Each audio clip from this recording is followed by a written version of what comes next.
Welcome to another episode of Vision One Media Artist Shoutout. My name is Ella Beth. I'm going to be your host today. I'm really excited about today's guest. I know I say that every week about every guest. But hey, Atlanta is full of some amazing people.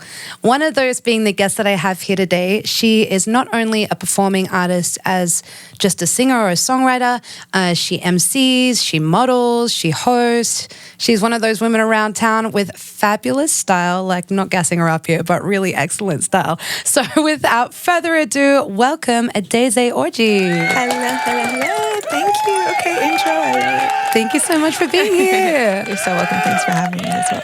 So right off the bat, I'm really serious. I'm like such I like to think I'm a little bit of a fashionista myself, but I love your style. I love checking out your feed on Instagram. Like you always have the coolest outfits put together. Thank you. Truly. Yeah. So I'd love to know, like, what is your style inspiration? Or who? I have a few different people that I actually like and look up to. One, I think she's kind of slept on, which is Dej Loaf. She has that song, Try Me. I don't know if you ever heard that song. But her, and then Tiana Taylor is also someone I look up to in fashion, and like Erykah Badu, you know, and some men. Okay. You know, I like looking up to them too. But okay, interesting. Would you say that like your music and your performance style is influenced by your fashion or vice versa? Or do you think it's all kind of part of the whole ADAEZE package? You know what? That's actually a really good question. Because I think my fashion is influenced by my music. Like, especially for performances, because also I inspire myself with fashion, because it comes from, I go for what feels good to me on the inside. Right. And then, of course, it just like shows up on the outside. Yeah. I was reading recently about, what do they call it? Dopamine dressing. So basically, you just dress in whatever makes you happy. And for the most part, for most people, that's like really bright colors and big patterns and bold pattern matching and mixing and stuff. Yes. I love that too. I think that's cool. And you know what? Something that I actually had to, realize as well is I went through like a very spiritual journey, right? And in that spiritual journey, I was like coming across scriptures that talked about how like we shouldn't worry about what we wear and what we eat, and like if the birds have food and you know these flowers, they look so beautiful, then of course there's much more that will be given to us. Right. So then once I like let go of the thought of dang, well, what should I wear? You know, then it automatically things just started looking really good and really dope. Yeah. And I'm just like, ooh, yeah, I'm like a little bird, a little flower. Yeah. Oh, I love that. And I think it's true when you're working in and you're feeling like the abundance of life, it does show on the outside, you know, whether it shows through like putting on, I don't know, some sort of bright yellow canary dress or like some cool sneakers. I don't know. Yeah, absolutely. The abundance of life. That's exactly what it is. Yeah. So going from like your fashion creativity into the music, do the people who inspire you fashion-wise, are they also inspirations musically? You know? I mean, like, I feel like in the case of Erykah Badu, she's just like an all-round inspiration. She's just an icon. Yes, no, for sure. You know, I never actually thought of that, but yes. Actually, yes. You know, all of them are a bit edgy, you know, and their lyrics are very, like, authentic and real, and they're standalone artists. Yes. So, yes, you can say that. So how would you describe your musical style? I mean, I'm sure it's evolved in your time as a musician, as a performing and recording artist. How would you describe it right now? How would I describe it? I still would love to call it like it's music for the soul that you didn't know you needed. I love that. Yeah. Okay. So it's, and the reason why I say that is because, like, some of the lyrics, right? And because you're dancing to the beat, so you might not actually pick up that it's something that hits home or something that touches your heart until you're like actually paying attention to it and you're like, dang, you know, I can actually relate to that. Or I needed to admit that to myself. And she just said it, so now I can admit it, but still jam to it. Right. And is that really important to you, to be authentic with your lyricism? Definitely. Like, being authentic is number one for me, honestly, because it just helps fuel my motivation. And then I'm like, I want to be different. Yeah. I don't want to be like everybody else. Yeah. Yeah, so. That's dope. What do you find inspires you creatively when you're songwriting? What does that kind of process look like for you? I'm sure it's different sometimes, but how does that go? It be the heartbreaks. Yeah, well, you know what? Actually, I'm like, really? Me too. Yeah. Like, I'm that songwriter as well. Yeah. Yeah, okay. It's like when my heart is heavy, then it's just, and you know the scripture that says the mouth speaks what the heart is full of? Yeah. It's like that. Like Yeah. when my heart is just full, then it just comes out. And that's really the inspiration. Or like, you know, some guy I dated, or like I have a song that I recently recorded. It was inspired by my dad's journey coming back from Nigeria recently to America. I have heard that song. JB played me a little bit, just a little bit. It's beautiful. Thank you. Have you dropped that yet? No, not yet. Okay, all right. Not yet, yeah. So we're not gonna, no spoilers. Yeah. But things like that, that's what inspires me. Okay. I love that. So when you began performing, I'm sure like many artists who come in here, you began performing early in church. You know, we've got the gospel choir background, like, you know, at church singing and listening to music 3-4 times a week. Like I was there too. When did you realize that you wanted to take music seriously, or that you wanted to like be in the entertaining and performing space? Because the entertaining and performing space is vast, and you've got the Christian side and you've got the secular side. When did you know that you wanted to do like all of it? So funny. 2019. Wow, that recently. Yeah. So tell me about that. How did that happen? So I was actually wanting to work with this girl. She's from Alabama. She's a rapper. I think she's really dope, right? I thought she was really dope. I don't know if she's still doing music, but I wanted to manage her. That's how much I believed in her, right? Wow. So I'm like trying to set up photo shoots for her. Like I just had an idea of what it took to get people to recognize her on a different level than what she was doing. Yeah. And I realized, I'm like, I'm taking this more serious than her. Like, I'm forcing you to show up, you know? Yeah. And I'm like, that's crazy. Like, she's not taking it serious. And then, like, I was always just supporting people in the background, right? Everywhere, like I'm showing up to their shows, I'm promoting for their shows. I might do a couple background vocals for them or something to make the song full. But I never, ever thought I would do it at that time. Like, I was just all for them. And then after working with her, and then like, man, I'm like, I'm just going to have to show her how to do it.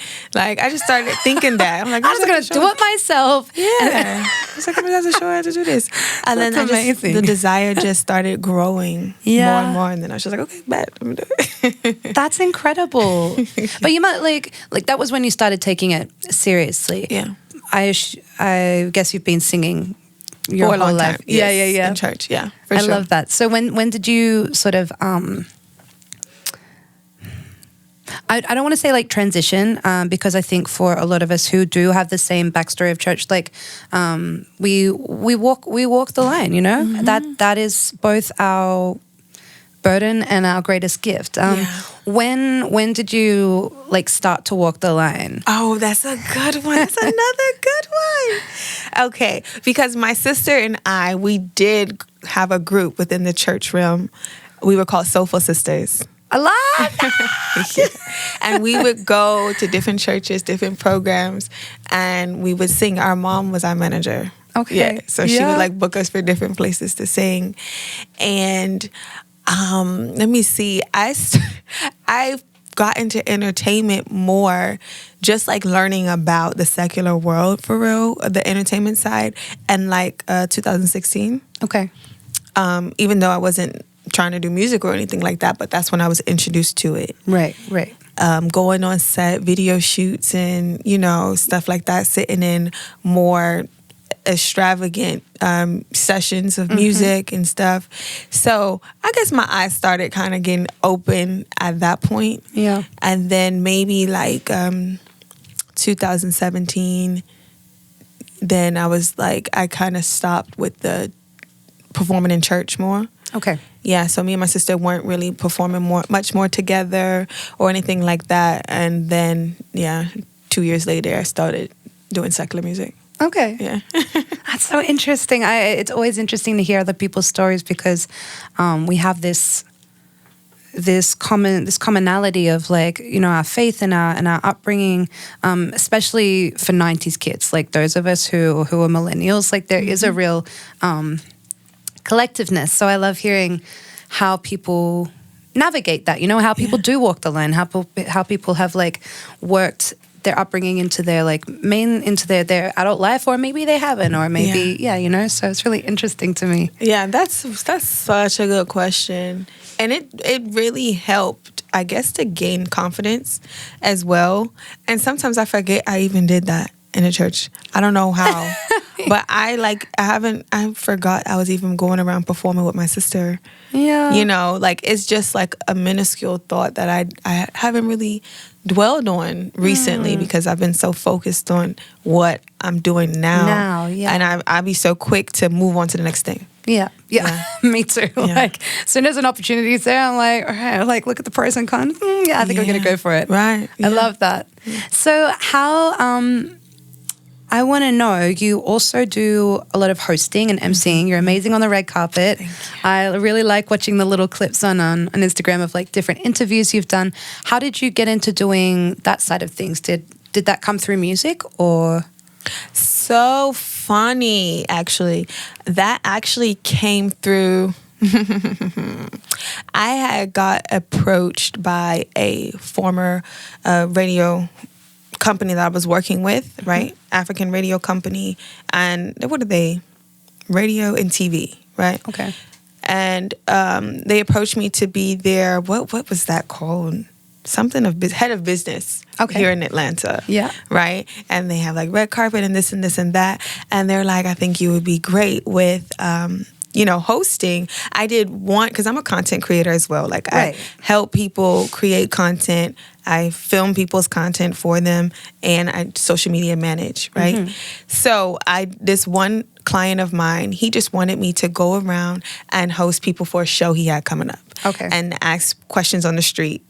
So like I was like in Buckhead somewhere, and I was just like, okay, that's for you, and say nothing. Make sure you send my Zelle or my Cash App, and we're good. Yeah. So I did that for him, and he showed it back to this particular company, and then they wanted to work with me. Okay. And doing that. So then I'm like, okay, cool. Let me try the red carpet thing. So I had a little test trial with it. It went well. They wanted to work with me. Then it developed from there, right? So then they kind of they wasn't appreciating my talents. Rude. They weren't appreciating my talents. So I was like, this was another one, like with the girl who didn't want to come through with when I was trying to manage you. Yeah. So I'm like, okay, I have to show you myself. Yeah. It's the exact Let me same model thing. how it's supposed to be. Yeah. And then if you like it, we can rediscuss. Yes. So now I'm at okay, don't worry. Let me show you. That's amazing. So are you going out and do you network to find the stuff that you do, or I suppose it's a little bit of both. You get approached and you're networking. It's both. Okay. Literally, a lot of mainly their approach. Most of the time, it's approach with music, and then I kind of segue it in there as well. Or if I see something, I'm just like, hey, I can offer this for you as well. But it's a bit of both. Yeah. And how do you feel about, especially being someone who you were born overseas, right? You were born in Nigeria. No, I was born here. You were born here. Okay, so being someone who is first generation, how do you find being in the entertainment industry? Because like, you know, I'm not American. How do you find being in the entertainment industry as someone who is like also a bit other? Right. That's so good. You're good. Yeah, because it's, you good. know, you Okay. can be here and very much be on the soil of the United States and be very much other. Like, yes, and that I is feel that. Oh my goodness, that's the best way of explaining it. Is other. yeah. So at times I feel home, and at times I feel like outcast. Yeah. You know, it really just depends on the environment or I don't know. It's very weird. Sometimes, like, and ironically, in American settings, like with, you know, mainly American settings where there's like American music and American people, whatever, I feel a bit of outcast. But in African events or around Nigerian people, I just feel more so like, okay, you get me, you understand me. I don't have to explain certain things for you to realize this is why I do this or this is why I do that. Because my dad raised us as like, I grew up in a very traditional home, right? And so sometimes some things I do might not be understood, Right. you know, across the, you know, The cultural divide. Yes, there we go.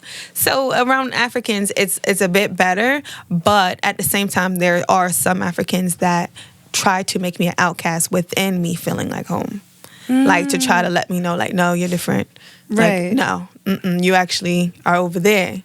Right. Yeah. So you always feel a little bit, I mean, I'm sure you don't always feel like it, but there is a chance that for you and for people like me and many other people who do have some other, it's like, you know, that there's always the chance of feeling a little bit outcast. Yes. Yeah.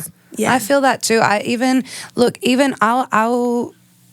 be the first one to admit that I realize that I have inherent privilege being like an English-speaking white person from another English-speaking Eurocentric country, but at the same time, like, especially here in the South, like the South is like a whole different part of the States, you know, and I'll be like, oh yeah, you know, this is not so different from home, and then something will happen and be like, I'm definitely not American, like I'm so other, just trying to keep my head above water, like it's fine, I'm fine. So I feel you. But do you think that is a strength, being in the entertainment industry as well? I do think it's a strength because I can relate on every single side. Like, I can literally go in the room and relate to anybody in there. Yeah. Based on my walk of life. Yeah. You know, so I see that as a strength because I see other people struggle in many ways to find that relatability. Yeah. Or they might have a language barrier. Yeah. You know what I mean? Or a culture barrier. Right. Where it doesn't make sense for them. But then I've become the bridge in a lot of those You've areas. that. Yeah. And I'm able to just like say, okay, this is what they're saying. Oh, this is what she's saying. This is what he's saying. Yeah. And they're like, oh, cool. And then we can just join in at that point. That's definitely a strength. That is, yeah. It's kind of like your superpower. Yeah. Yeah. It's always good to have something that's like a little bit of like the X factor, especially, you know, in the industry that we work in. Yeah. So tell me about your experience of being a woman in the Atlanta music industry. For real, like I don't always ask every woman that, although it does come up in a lot of conversations, like just the female thing, simply because like Atlanta is known to be like a predominantly hip hop, R&B, and rap scene, very heavily male. What like how's that been? we could go for hours on just that subject alone. Listen, that alone, oh man, it's an understatement when you watch interviews like these and the females say, oh, he approached me to do this, or yeah, I was supposed to do this and do that in order to get this. That's an understatement. Right. Like to the utmost. Oh my goodness, I've experienced, oh my goodness, some people would look at it as like, was he trying to rape you? Like, but you know, of course you don't want to use the R word, but it's like, Right. dang, can we call it what it was? Right. I said It can no, get scary. but you keep on pressing me. Like, Yeah. you're all up on me, you kissing me, you rubbing my neck, like you trying to grab me. Like, if I already said no, I'm pushing you off of me. Why are you forcing yourself on me? Yeah. But it's like, and then also in that realm, it's like you can't. It's almost like forbidden to acknowledge that, or forbidden Right. to say Call it you out. did wrong about that. Right. I've experienced that so much. So yeah. I am so sorry. That makes me so... Listen, I don't have anything to lose in this country. I'm coming for y'all. I am coming for you.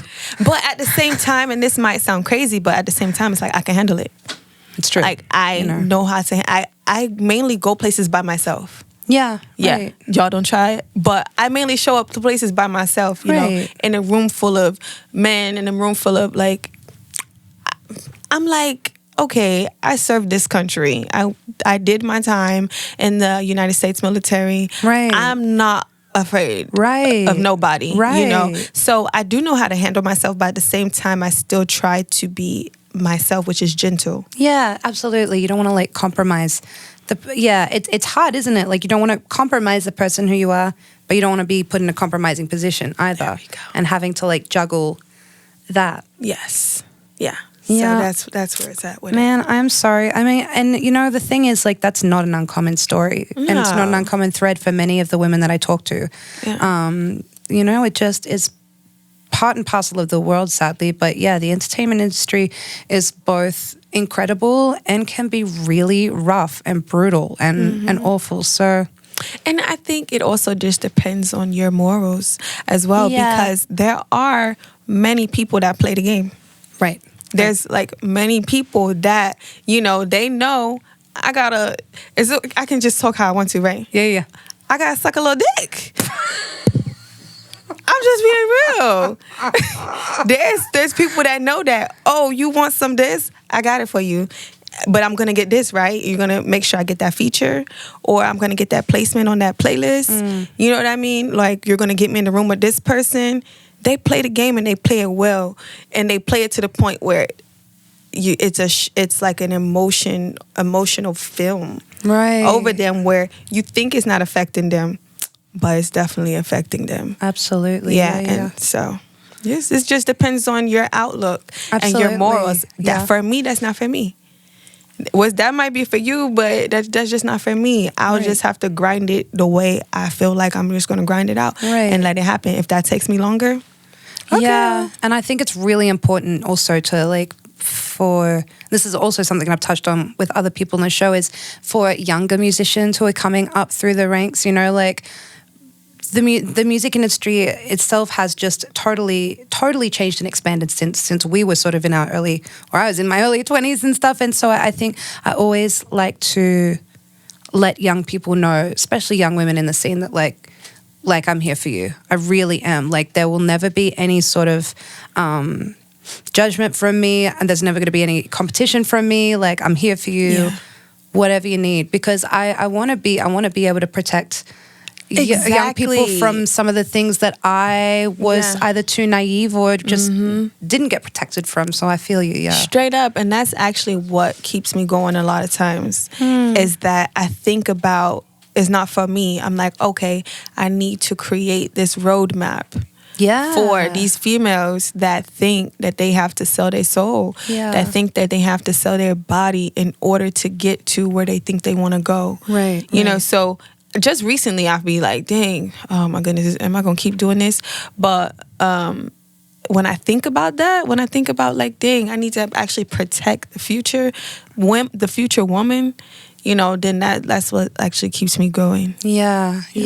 And protects your future self, you know, like, and absolutely, you know, putting your time and your effort, you know, and your peace into where you know you should be, like, is so important. For sure. Yeah. But it's like, you know, if you know how someone might be like a more weaker wrestler than you, and it's like, I can take the punch for you. Don't worry.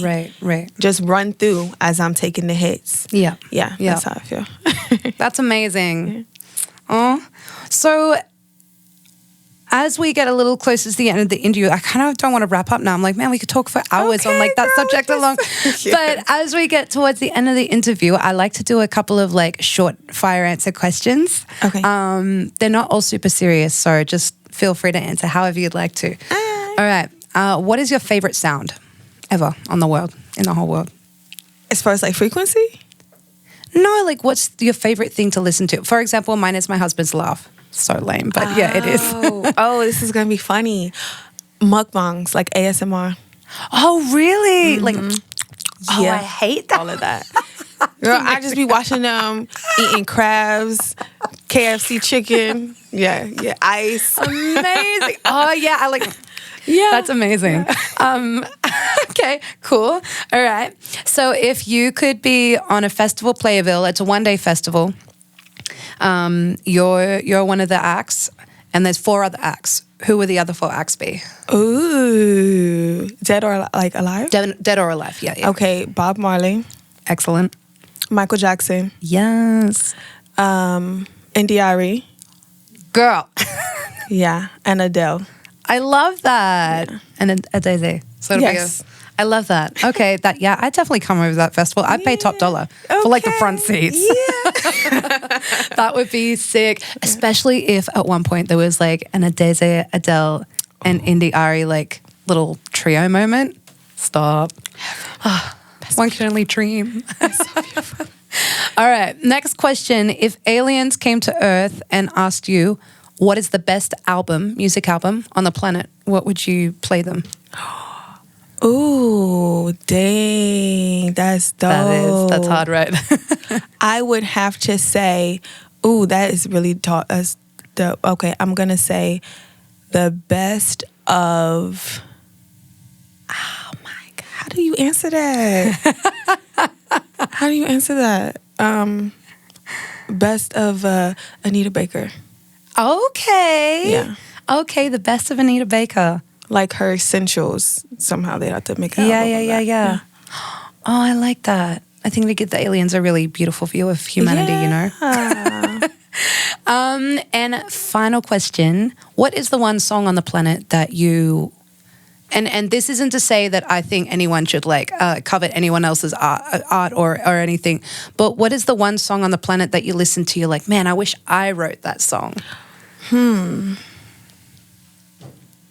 Dang, I'm trying not to take long, but that's a good one too. I wish I wrote that song. It would have to be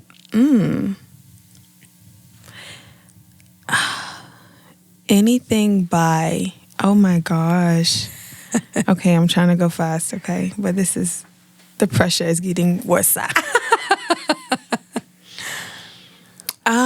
Okay, say the question one more time, sorry. So if you could have written any one song on the planet that you didn't write, what is the one song that you hear and you're like, man, I wish I wrote that song? It would be Michael Jackson. I think it's called Earth Song. Oh, that's beautiful. I love that answer. That's actually an incredible song. To me, that's probably in his like my top 3. Straight up. Yeah. That's excellent. Yeah. Oh, I love that. Mine would be I Can't Make You Love Me by Bonnie Raitt. Oh, I think that's just like the most. Yeah. Every time I hear that song and I'm like, this is incredible. And that's Adele did that one too, didn't she? Adele did a version of it. She did. Tank did a really beautiful version of it. Yes, he did. The Tank version gets me. Yeah. Just goosebumps. Now I want to cry. We made it through the short fire answer questions. Yes. Well, as we wrap up, are you able to tell everyone in the audience where to find you on social media, YouTube, Facebook, Instagram, Twitter, all of the things, and where to find your music? Okay. So you wonderful people of Earth, you can find my music and you can find me at ADAEZE Official, ADAEZE Official on Instagram. On YouTube, it's ADAEZE ORJI, so ADAEZE ORJI. And that's the same thing you'll search in any of your music platforms to find my music. Make sure you add the last name, please, because I don't know the other ones that will be showing up. But if you put ADAEZE ORJI, you'll find me. Yes. Well, thank you so much for coming and being on our show. Honestly, it's been an honor to chat with you. I definitely think we should do a part 2 for this because I'm like, man, there's so many things we could talk about. So many. I'm here for it, girl. I'm so here for it. I would love that. Yeah. Thank you so much for being a part of the show. You're welcome. amazing. And we look forward to a part 2, possibly. Val's Absolutely. like, yeah. Thank you so much. Thank you so much. And if you are another person who's out there thinking, I'd like to be on a podcast, I could do something like that, we'd love to hear from you. You can find us at Vision One Media ATL on Instagram. We're Vision One Media on YouTube, or you can just type in Artist Shoutout on YouTube. You can find us on Facebook at Vision One Media. If you want to email us or Gmail us, you can find us at visiononesocial@gmail.com. Otherwise, you can also contact me at ellabeth.music on Instagram. But hit us up. We'd love to work with you. Vision One Media does all sorts of things, not just podcasts. And we'd love to hear from you. We'd love to work with you. And we'll see y'all in the next episode. Peace.